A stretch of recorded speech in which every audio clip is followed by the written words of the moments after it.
India சுதந்திரம் அடைந்த வரலாற்றை எழுதும் யாரும் பகத்சிங் என்ற பெயரை கடந்து சென்றுவிட முடியாது. மிக துணிச்சலான இளம் சுதந்திர போராட்ட வீரர். இந்திய சுதந்திர போராட்டத்திற்காக தனது உயிரையே தியாகம் செய்தவர்.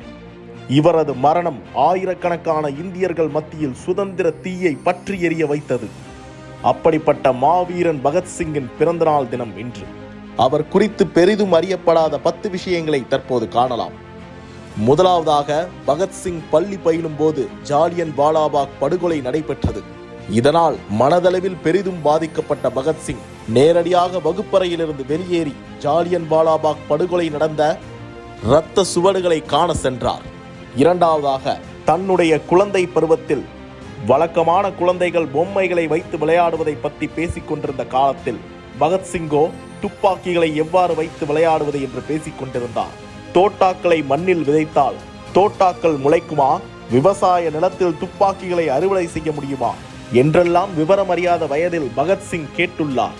சாதாரண குழந்தைகள் போல் விளையாடாமல் ஆங்கிலேயர்களை நாட்டை விட்டு எப்படி விரட்டுவது என்ற விளையாட்டை இளம் பருவத்திலேயே பகத்சிங் தொடங்கிவிட்டார் என்பதற்கு இதுவே சான்று. மூன்றாவதாக, சுதந்திர போராட்டத்தில் பங்கேற்க தீயாக தகித்துக் கொண்டிருந்த பகத்சிங்கிற்கு அவரது பெற்றோர்கள் திருமணம் செய்து வைக்க முயற்சித்தார்கள். அதனால் தனது வீட்டை விட்டு கான்பூர் நோக்கி ஓடினார் பகத்சிங். அதற்கு அவர் சொன்ன காரணம், சுதந்திர போராட்டத்தில் நான் தோல்வியடைய என்னுடைய திருமண வாழ்க்கையே காரணமாக அமைந்துவிடும் என்பதுதான். நான்காவது, புரட்சியாளர் லெனினால் கவரப்பட்ட பகத்சிங் அடிக்கடி சொல்லும் வாசகம் ஒன்று உண்டு.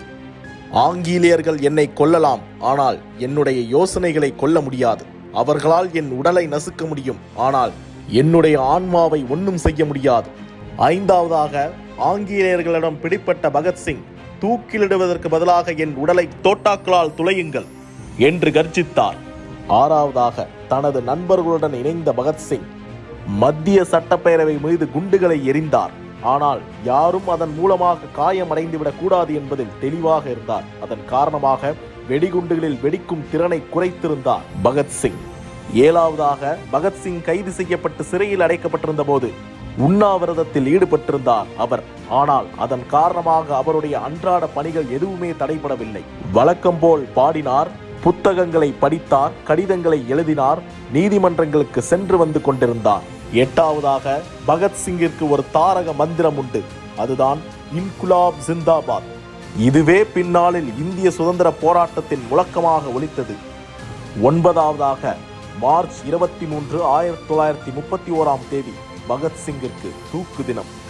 ஆனால் ஏற்கனவே நிர்ணயிக்கப்பட்ட நேரத்தை விட 1 மணி நேரம் முன்னதாகவே பகத்சிங் தூக்கிலிடப்பட்டார். ஆங்கிலேயர்கள் மத்தியில் நிலவும் அச்சம்தான் அவர் 1 மணி நேரம் முன்னதாகவே தூக்கிலிடப்பட காரணமாக சொல்லப்பட்டது. ஆனால் பகத்சிங்கோ தூக்கு மேடையில் சிரித்துக் கொண்டே தூக்கிலிடப்பட்டார் என்பதுதான் வரலாறு. இறுதியாக, சிறையில் பகத்சிங் அடைக்கப்பட்டிருந்த கடைசி காலத்தில் ஒவ்வொரு முறையும் அவரது தாய் அவரை பார்க்க வரும்போது சிரித்துக் கொண்டே பகத்சிங் வரவேற்பாராம். இதை பார்த்த ஆங்கிலேய அதிகாரிகளே எப்படி ஒரு மனிதனால் இப்படி இருக்க முடியும் என்று வியந்து போயினர். இப்படிப்பட்ட மாவீரனின் தியாகத்தை இந்தியா இருக்கும் வரை போற்றுவோம்.